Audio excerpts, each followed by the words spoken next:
Wentz steps up. Here comes the rush. He is going deep, and it is caught. And in for a touchdown, Deshaun Jackson.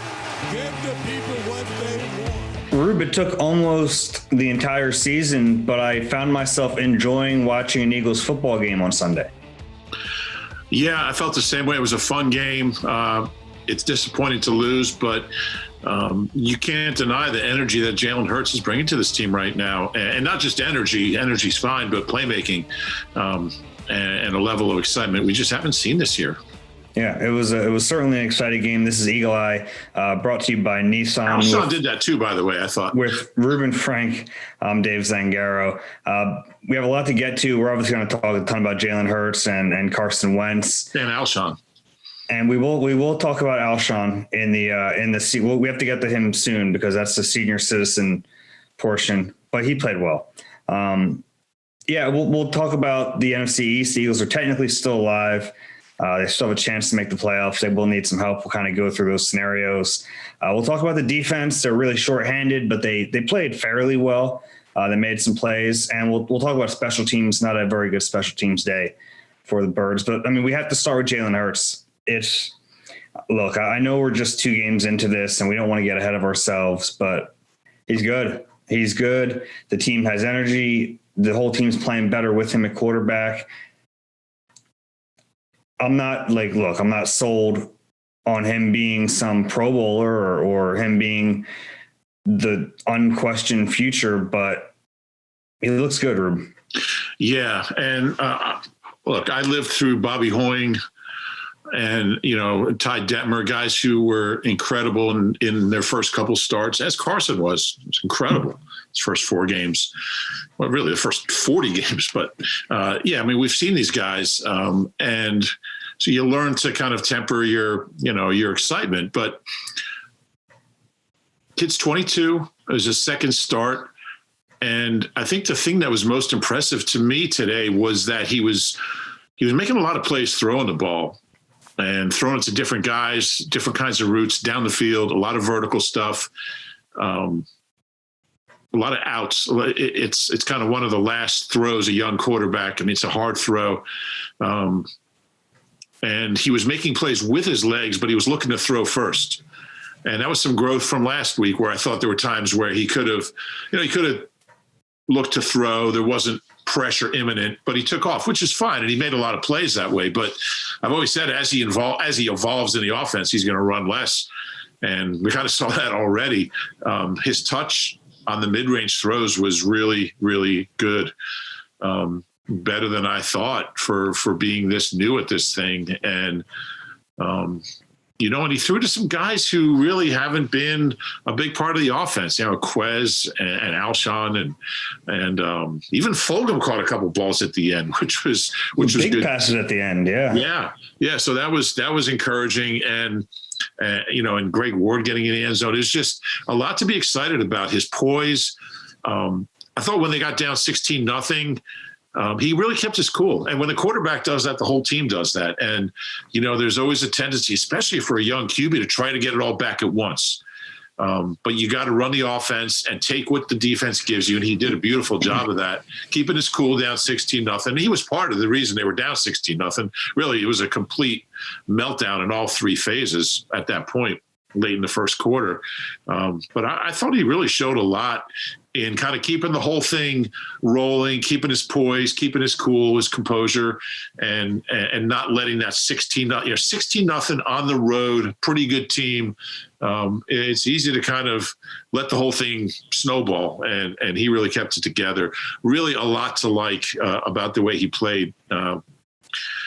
You're right. I don't want to get carried away, Dave, but second career start, throw for 338, 3 touchdowns, no picks. And the run for one too. And he ran for one, and it was an incredible effort. It was tough. It was a tough touchdown. I mean, he kind of dragged his way in there. You hit to me right now, the one word to describe him best is poise. I mean, for a kid in a second start to show that poise, to maneuver around the pocket, in and out of the pocket, to feel pressure, know when to throw it away. Can't take a safety there, but aside from that, I mean, how do you watch that game and not think there's something here? There's something here with this kid. And you're right. The fact that he did it with his arm in this game, that was really the big question about him coming out of college was, he showed at Oklahoma that he was a better passer, but I think most people kind of thought that was a part of his game that would really need to catch up. And maybe it does. I mean, we have a really small sample size, but he looked really good throwing the ball on Sunday. Some big plays too, I mean, that ball to Zach Ertz, I know he's open, but that's a long pass. He was making some plays. And he's seeing guys down the field that Carson wasn't. And I don't want to make it Carson versus Hurts, but he's seeing guys quickly and getting the ball out, and not just dump offs. I think Carson, when the pocket was closing in on him and he was trying, he would dump it off or throw it short or horizontally. His eyes were down the field, and. I mean, the Quez one, it was 32 yards, but that was a screen. I'm not, but there was a couple to Alshon. I mean, a couple were DPIs, but, I mean, the second. Even those screens, they were a lot tougher with the other quarterback because the timing was just off. Yeah. Yeah. But yeah, the fact that he was seeing things down the field was really, really encouraging. And again, I'm not putting it all on Carson. What this offense's problems were the first 12 weeks. But Jalen Hurts is doing things that he was not doing. And one of the big ones is getting the ball vertically. I mean, that 20 to 35 yard, 20 to 40 yard range, those mid-range balls, he's finding open guys quickly and delivering the ball. He doesn't throw it as hard as Carson, but he's getting it there.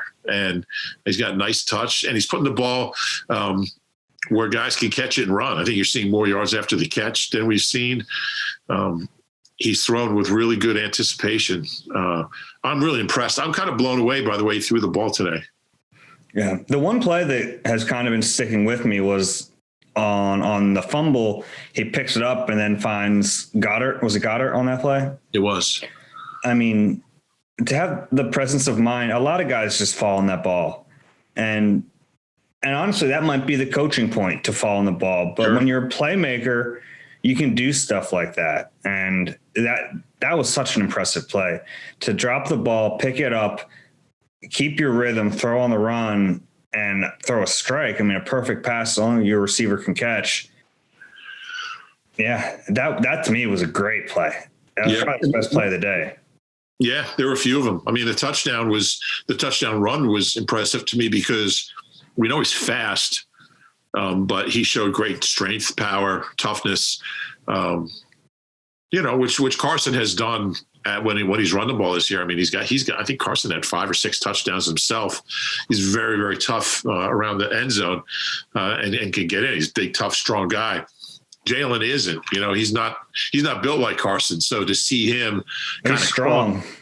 Yeah, he clawed through some traffic. I mean, there were like 3 different times on that play I thought he was going to be down, and showed great balance too. I thought, which, I mean, speed and balance are 2 completely different things. That was an impressive play. I really thought he was going to pull it out at the end.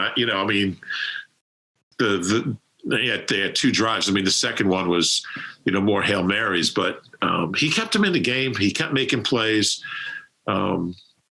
And I'll tell you what, he was impressive. In the things he said after the game showed a tremendous amount of maturity and leadership. If somebody asked him about throwing for 338 yards, 3 touchdowns, no interceptions, he said, "Yeah, I don't care about that stuff." I don't care about the stats. He said, "I don't care if."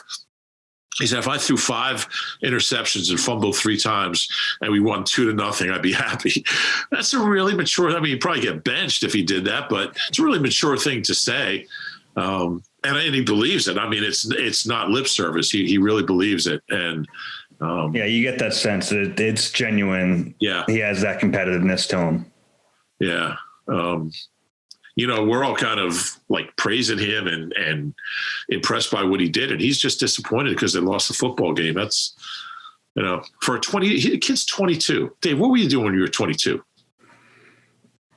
I'd rather not say. You probably just graduated from Glassboro State, right? Old Rowan. Yeah. Yeah, but I guess I was, but that was, how old am I? I'm 32. So I was 22 10 years ago. Yeah. I just graduated. So you're stringing I think I had two jobs then. I was working for CSN Philly, and why are we talking about me? I'm just trying to kind of contemplate what it's like to be 22. Yeah, and to be on that stage and have everyone watching you. Yeah, I read our buddy Jordan Hall sent out a tweet that Jalen Hurts and Carter Hart were born, I think, about a week apart. Really? So it's kind of cool. You have these two really young kids in the limelight here in Philly right now. Yeah, and Carter Hart really shares a lot of those same qualities. I mean, he's a humble kid. He's obviously talented, and put into a huge role very, very early in his career. It's too early to kind of speculate on what this means in the big picture, but it's fun to do, and we got to do it. Well, we don't even know if Jalen's starting next week. Right. Doug wouldn't announce that, so could be Sudfeld. Did not announce his quarterback, which is just silly. I mean, Doug was a little better today. I mean, he did praise Jalen. It was still muted a little bit, but he was aware of how stupid he looked last week. It was just silly last week. But he's still like, it's weird. He's there. He's like fidgeting with something. He's looking around. It's like he just doesn't want to talk about Jalen Hurts. It's clear. Yeah. It was just his body language. He's like, he's looking over here, he's like playing with his ear, and he's just like, I don't know. I mean, it's not about the press. I don't care if you win the press conference, but it's just weird. Obviously, Jalen Hurts is starting the next two games, Dallas and Washington. And I'm really curious to see how he does, because that was fun today.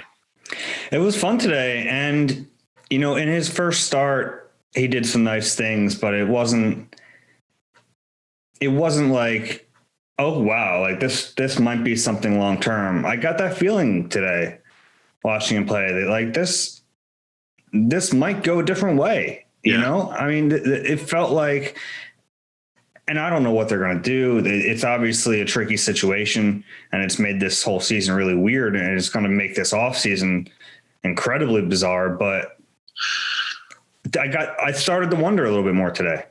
Yeah, I did too. It was the first time I started thinking he really might be their quarterback moving forward. I mean, he played better today than Carson has all year. I mean, that's by far. I don't even know what Carson's best game was. Maybe Baltimore, maybe the first Giants game. I don't know, but he played better than Carson has all year. And much last year, honestly, up until the end of the season. There's some very, very difficult decisions facing this team. And especially if Carson is really vocal about not wanting to be here. And I still think it's very hard to trade him, even though it can be done. And then it raises the question, how much do you need to see from Jalen Hurts to be confident that he's the guy if you do trade him? I mean, that's the thing. That would be, it could create this nightmare scenario where, Carson ends up, and we'll say Indianapolis, because that's what gets talked about the most, and he resurrects his career. And if Hurts isn't the guy, I mean, that's the biggest nightmare scenario there is. Yeah. Well, I think it's up to John Dorsey and his guys to know. I think at the very most, you'll have, well, I mean, if they win the division, you'll have 5 games plus 5.5 games to evaluate them. If they don't, 4.5 games.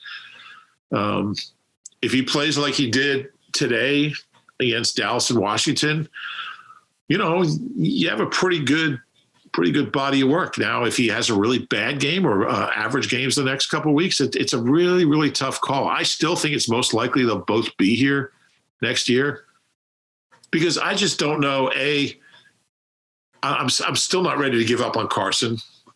I don't know what the hell happened to him this year, but there's enough of a resume there before this year that, I think it really, the best thing for the Eagles is to take to try to get him to play better.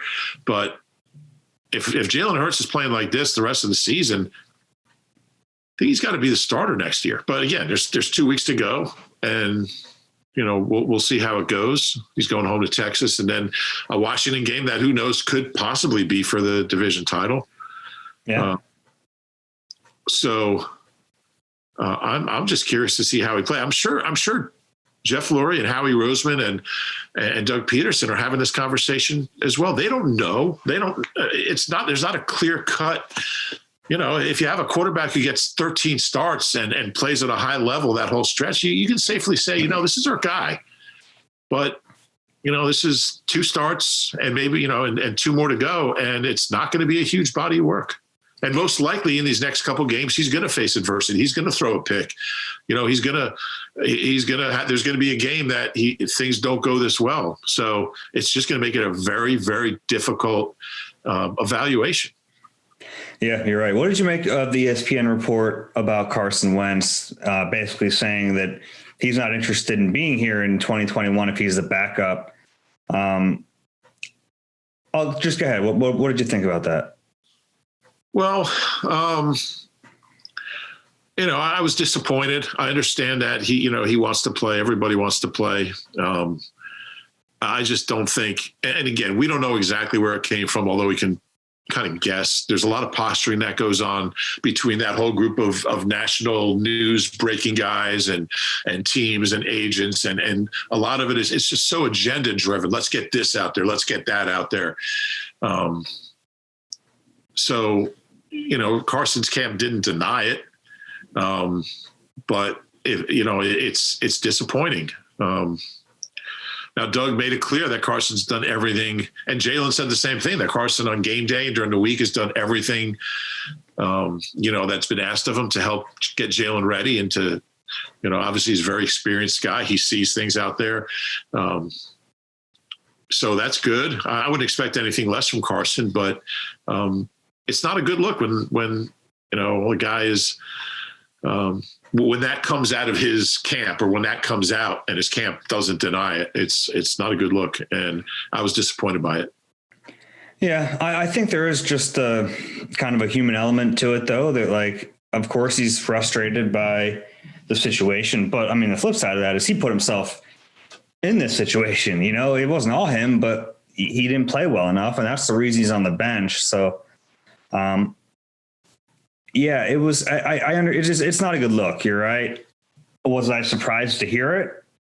No, because I kind of already thought that was probably the case. You wouldn't. I mean, if you're a high profile player who was billed as the franchise quarterback to just get benched and not play, yeah, I mean, that's not what he wants. That's honestly not what anyone wants, because they paid him $120 million to play. I don't know what it means. I don't know if it changes anything. I don't know if they're more likely to trade him because this is brought out. I don't know if it really has any effect on all that. Yeah, I don't think it's good for. Even if it didn't come directly from him, it just makes him look like he's putting himself ahead of the team when the team's in the middle of a race for a playoff berth, and that just looks bad. And I feel like if he didn't really feel that way, either he or his agent would have come out. That report was, came out at 7:30 in the morning. So it's been 13 and a half hours, and his agent and Carson's got a Twitter account, he could tweet, "Hey, it's been a disappointing year for me, but I support Jalen. And, as long as I'm an Eagle, I'm going to do everything I can to help this team win." Something like that, but that hasn't happened. And I don't know. I just don't think it's a good look. I think his teammates have had his back through this whole thing. His teammates have had his back every step of the way, and I feel like he doesn't really have their back in a way right now. Interesting. I think his actions kind of speak louder than his reported thoughts. If he's, if he's, and we saw him. The game broadcast showed him quite a bit. It seemed like every time Jalen was coming off the field, Carson was right there, ready to go over stuff with him. So, I'd rather have him do that and have this report come out than the reverse of that. Yeah. Oh, absolutely. Absolutely. I'm curious why nobody in Carson's camp denied it or shot it down. Probably because it's true. Well, yeah. So that was disappointing. Hey, 'tis the season to thrill at the Nissan year-end sales event. Get in and get out and experience the most riveting ride of the year in a brand new Nissan. These savings on Nissan's lineup are sure to raise your pulse. Rube, so the Eagles are not dead yet. They're still alive in the NFC. Is a Monty Python sketch? Dead yet. They are 4-9-1. But still very much alive, but they need help now. And that's the shame of them losing on Sunday because Washington also lost. So had the Eagles won against the Cardinals, then they would have controlled their fate. They could have won out and won the division. Not that simple anymore. Now they have to win their final two games. They have to get help. Right now, the Giants are actually playing. They're still involved in this. They're losing to Cleveland 7-3. But you need a few things to happen. One of those is to have Carolina beat Washington next week. That's kind of a tough ask. Ron Rivera going against his former team. But, hey, it's possible. And I believe that game is a 1:00 game. So the Eagles will know by the time they kick off at 4:30, unless they move some times around. They'll know what they have to play for. Yeah, that's true. And it's not a position you want to be in. Certainly 4-9-1 is not a position you want to be in. But they got a chance. They got something to play for. And it's just, and actually that Washington-Seattle game was kind of similar to the Eagles game. They were down big early and fought back under a young quarterback. I think Haskins took a couple sacks at the end as well. So those were kind of similar. They were then, they were down 5, I think. But it's kind of hard to believe. You can sit here at 4-9-1 and be talking about playoff scenarios. I don't think that's ever happened in the history of football. Until 1977, 4-9-1, your season's over. It's just a 14-game season.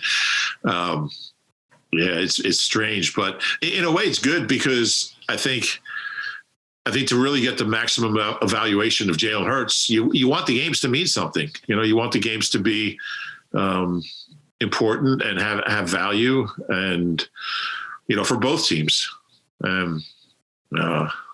Obviously, that won't be the case next week. I think Dallas were they eliminated because they won. No, they're 5-9, so they're technically not eliminated. Yeah, you're right. Right, my bad. So it's a strange situation, but the more you can evaluate Jalen Hurts on in meaningful games, the better it is. And really, it's still not that crazy. It's still not that crazy for the Eagles to win this division. It really is. So the way it works out is they basically just have to get to a 6-9-1 record, and then hope that the other teams end up with 6-10 records. That tie would propel them into the playoffs. So the Cowboys would need to lose one of their last 2 games or 5-9, but the Eagles play them next week. So the Eagles have to win that game anyway. We'll know more about the Giants tonight. They're playing right now. So they're 5-8. So if they win tonight, then you're going to need them to lose out. But if they lose tonight, then you're only going to need them to lose one of their remaining games. Right. Yeah, it's pretty simple. And that tie with the Bengals makes figuring it all out really easy. If they have the same number of wins, they're ahead of the other team. It's really pretty simple. Yeah. I'll tell you what, Jalen Hurts is going to give him a chance to win these next 2 games. And, they're going to face, Andy Dalton. I don't know who Washington's quarterback's going to be 2 weeks from today. Won't be Ben DiNucci. Won't be Ben DiNucci. Well, Dallas's quarterback won't be there. Well, yeah, who knows? Who knows what's going to happen in Dallas? But and it's great. I really like the way the NFL now, you finish with division games. That's the way it should be. Mm-hmm. And it's all head to head, and it's going to be a fun couple weeks. It is. Who would have thought, and for the people watching the draft order, I believe they're up to 7th after this loss. They were 9th. Coming into the week, there were a bunch of teams. That tie was actually really hurting them in draft order. There were a bunch of, I think, 5 teams coming into the day who had 4-9 records, right? And the Eagles. Yeah. So they were that tie was hurting them there, but we'll see. I mean, it's a weird. Yeah. Thank you. So they're about as close to a top 5 pick as winning the division. I said last week, and I still think it's true. I think the best scenario for the Eagles, I understand that you have to try to win if you're Doug Pederson. You have to put the best players out there. But I think the best scenario for this team is to lose, not win a division, and watch Jalen Hurts play well.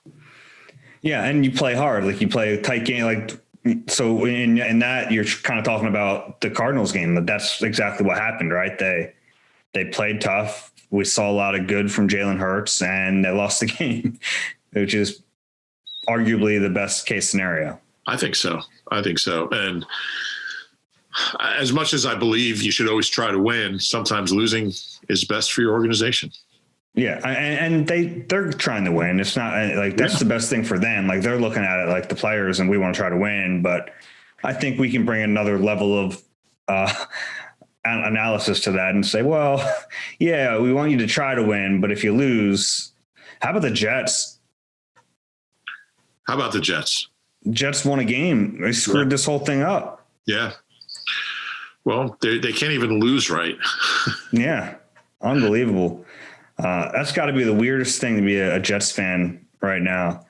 Is you're watching them win going, no. Yeah. That's weird. No segue here. Let's just talk about the defense a little bit.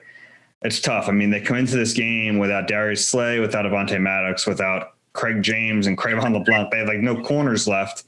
And even in that game, Kevon Seymour got hurt. He had to leave for a bit. It's a bad week to not have any cornerbacks. You're facing arguably the best trio in the league, or at least one of them. Yeah. I'll tell you, well, first of all, you take that 33 points and you subtract 2 from the safety, which isn't on the defense, and you subtract a touchdown. The block punt drive was 6 yards? Mm-hmm. So I'm not going to put that on the defense. I think they played as well as you could hope for. Michael Jacquet really did all he could do as an undrafted rookie making his first career start. And man, DeAndre Hopkins, he's just a beast. I mean, he's just. What are you going to do? Yeah, what are you going to do? I don't know. I don't know how many veteran quarterbacks would have. I mean, there were some great throws. There were times where I thought Jacquet had good position on him and did everything he could humanly do. Sometimes the guy's just too good. And Jacquet forced a fumble on a blitz. There's a couple balls he knocked down. He made some good plays. I can't criticize him. The kid had 169 yards, and I thought Jacquet, it was a net positive. So, your boy Epsy ran around and made some plays. Your boy Epsy. I don't know. They didn't get a ton of pressure again. I think I almost said Aaron Murray. God, I really almost said Aaron Murray. A little different. Eagle. He was an Eagle. Yeah. For a few weeks. I think Kyler Murray only got sacked once. He's not a guy that gets rid of the ball super fast, and he threw 36 times and got sacked once. I still think as many sacks as this defense has, I just think sometimes they just don't get the pressure you'd like to see him get. Although Singleton had a really good game. I don't know how many tackles he had. I had him for like 30. Yeah, he's played really well. I don't know if he's a Pro Bowler, but he can play in this league. I mean, he might be the one linebacker they should keep going forward. I would agree with that. And, the Jalen Mills missed that tackle on the tight end. That was, that's a bad play in that situation. 42 yards sets up a touchdown. That was tough. Made a couple plays later, but for the most part, I thought Jim got everything he could have out of that defense on a day where, DeAndre Hopkins was just too good. And Larry Fitzgerald, yeah, I mean, he just kills the Eagles. It's the weird, he just destroys the Eagles. Well, he's been pretty good against a lot of teams, but later in his career, yeah. He's always been good against the Eagles, but he's still good against the Eagles. He's not that Pro Bowler guy anymore, but he is against this team. He's just he owns the Eagles. He always has. I think they said it was his first touchdown in a year. Is that right?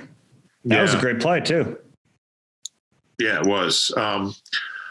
Yeah, they gave him 500 yards, and I'm going to sit here and say, you know what? I don't know what else they could have done with and it's not just, Avante, Rodney, and Slay. I mean, they're down Cravon, they're down Craig James, they're down Graylin Arnold. I mean, they're down 6 defensive backs. I don't know what else he could ask the defense to do. I mean, Jim Schwartz can only call the plays. He can't go out there and defend anybody. And they're out there with. Epps is a special teamer. Kayvon Seymour is a guy who was working in a tire shop, a month ago, and Michael Jacquet was making his first NFL start. So it's hard to really come down too hard on that group. How good is DeAndre Hopkins? We've seen some good ones this year, but I mean, he's a Hall of Famer, and. He's like better than other Hall of Famers that we've seen. He's the best receiver I've seen in a long time. He is so good. I mean, his hands are just unreal. The one down in the corner of the end zone, Jacquet got. I mean, he got in there as soon as he caught it. He made contact with him. He did everything you're supposed to do, and he had the ball out here, and Jacquet's doing it, and he just his hands are so strong. And he has creepily, really long fingers. So it looked like he about to pop the ball. Yeah, he can't even see the ball in his hands. He is something else. I think he's the best. I mean, we've seen some really good ones, obviously. Jefferson, Devon. I mean, but he's up. I mean, to me, he's a Moss T.O. type. He's that good. And the crazy thing about him is he's not the most athletic guy. He high points the ball, but he's not super fast. He's never been a burner. He's just, his hands, they're the best hands I've ever seen. And I had I think I tweeted that tonight. I had some people say he's not even the best on his team. Larry Fitzgerald is. No disrespect to Larry Fitzgerald. Hopkins has better hands. Best hands ever, Harold Carmichael, but he's second to Harold. Fair enough. The best I've ever seen in the Eagles was Avant. Yeah. He was really good. Yeah, he was tremendous. It was, it's only a guy like that would become available and you could trade for him. Well, Avant is available. I mean, he's in the building. But yeah, that's a whole other story. But it's, as a football fan, as an Eagles fan, you sit there, I'm sure, and you hate to see it, but as a football fan, how can you just not marvel at what DeAndre Hopkins does? Hey, if you're a football fan, you have to check out this game called Sunday Night 7 on the NBC Sports Predictor app. There's no reason not to play. It's totally free. It's got $2 million in guaranteed cash prizes this year with $100,000 up for grabs each and every week. Now, all I have to do is make 7 predictions about what's going to happen on Sunday Night Football for your chance to win some serious money. Download the NBC Sports Predictor app or head to NBCSports.com/predictor and make your Sunday Night 7 picks. Every Tuesday, we got a chance to speak with Jim Schwartz and then Dave Phipp, the special teams coordinator. It's going to be an interesting conversation with Phipp on Tuesday because that was probably the worst game special teams wise I think we've ever seen since he's been here. And he was here under a Chip. I mean, he's been here, I think he was a charter member of Chip's staff in 2013. Mm-hmm. This is like the days of Joe Wessel and Al Roberts. The Eagles have had so many bad special teams coaches, Rory Segrist. So they had a whole string of them until Harbs came along and saved the day. Bobby April wasn't that bad. He was just kind of a little clowny guy, Ted Dasher. But Joe Wessel was the worst. But yeah, it was, a blocked punt that set up a touchdown, a bad snap when you have a backup holder on a PAT that it was a really huge play. Cameron Johnson got a concussion, left the game. And the fake punt, 26 yards, 24 yards, 26 yards on a fake punt, which was as much on the defense, defensive players out there, but it's a special teams play. those plays were huge, and you just can't have those. And lack of execution is one thing, but those are embarrassing plays. And I mean, Zach Ertz is out there, because Cameron Johnson's the holder on PATs and field goals. And that's when Rick Lovato chooses to throw back the worst snap we've ever seen him make. And I think I texted you. I mean, it would have been hard enough for Ertz to hold on a perfect snap. So you give him that ball bouncing up to him, and he had no shot. And, that was a huge play. I mean, that made it 26-26 instead of giving the Eagles the lead, and kind of changed the whole complexion of things. Bad day for the Fipper. Yeah. And he's defensive even when special teams plays well. He's defensive. I know. Can't even imagine what he's going to be like Tuesday. How about actually, what? The one good thing was Drake Elliott actually had a couple good punts. Yeah, he did. One went 35, one went 42. 42 with a net of like 47 because the return was like -5 yards thanks to Epsy, I think. But no, it's Goddard actually. It's Goddard. Yeah. But anyway, it was terrible. It brought back memories for me of when Dorenbos got hurt, and who was the emergency long snapper was, I think, Selleck. So Selleck at the time, but there was also the day where Michael Kendricks, he wasn't playing much on defense. He just took it upon himself to start snapping balls on the sideline. Yeah. No one told him to, but he just thought, I'm going to see if I can do this. I got nothing else to do. Man, they could use Michael Kendricks right about now. They could. That was one of my favorite moments from Michael Kendricks. Kendricks could sometimes be a little bit of a space cadet. He just started snapping the football on the sideline. He was a little different. He was a good dude, good player. Even though the Eagles didn't always see it that way. What else you got? I think it's just time for a positivity corner, which is honestly, this hasn't been a very negative podcast, really. I mean, they lost the game to a team that's probably better than them, but they played fairly well. There were games they lost or they won earlier this season where I feel like we had a more negative podcast because Carson didn't play well. They won despite him a couple times. Yeah. I'll start with Quez Watkins, who playing his 4th NFL game. He's a guy who hasn't really played much. They've got all these young receivers who've been up and down. I mean, Hightower had a good start with a couple long plays, and he got in the doghouse. Obviously, Fulgham had a great stretch for 5 games. J-Jaw, we don't even see him anymore. He doesn't even dress. But, it's like you want to see which one of these guys can kind of stick, and Quez really hasn't had any opportunities, but I thought he did a nice job on that touchdown. Kind of, he got through a little traffic when he caught the ball. He secured it really well, and then he's just got wheels. Once he gets going, I mean, they weren't going to catch him. It was really the first time we've seen how fast he is, and he's fast with the ball in his hands. And Hightower might be faster 40 time, but Quez I thought he looked solid. He looked solid out there. And then he had a couple more catches in the second half, including one on the 3rd down to get a conversion that was big. Those are big plays in big moments. I thought it was a good game for him. And, I don't know what his final numbers were. It was 3 for like 42 or something. 3 for 40. So that was encouraging. Because Hightower hasn't done anything lately. J-Jaw obviously hasn't done anything. And Fulgham has struggled, even though he caught a couple of passes late in this game. So that was good to see from Quez Watkins. Rookie 6th-round pick. Yeah, he was actually faster than Hightower. He ran a 4.35. Watkins did. So you're Mr. Combine. I'm sure you're there with your stopwatch. Some wheels there. That's a good one. We mentioned him earlier. I thought Alex Singleton played another good game. Had a bunch of tackles. He timed that one blitz really well. Yeah. Came untouched, got in Kyler Murray's face real quick. Obviously, we know the big positives. We talked enough about Hurts, and I'll give Alshon credit. He played a good game.